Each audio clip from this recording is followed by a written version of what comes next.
So here we are, we have our wreath frames and we have all of our treasure. How do we turn this into a wreath? You can see I've made a start here.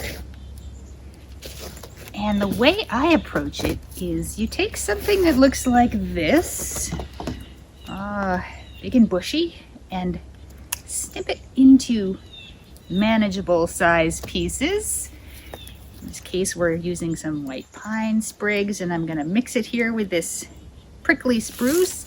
So if you have a big spruce bough that looks like this, you don't wanna just attach that to your wreath. You wanna snip it into smaller pieces and make a little bouquet like so. Then you place that against your wreath frame and just wrap the wire around it.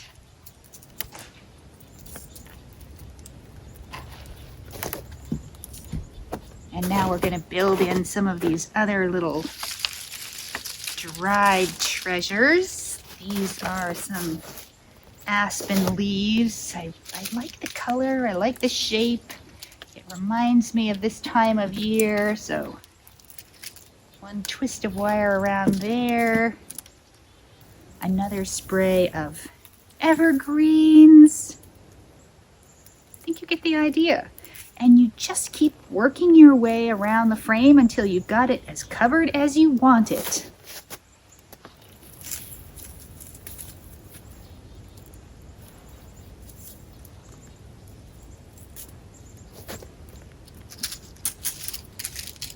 You can make a great big bushy wreath. You can make an artistic skinny little wreath. Whatever you want to do.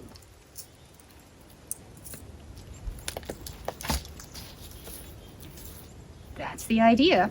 Have fun.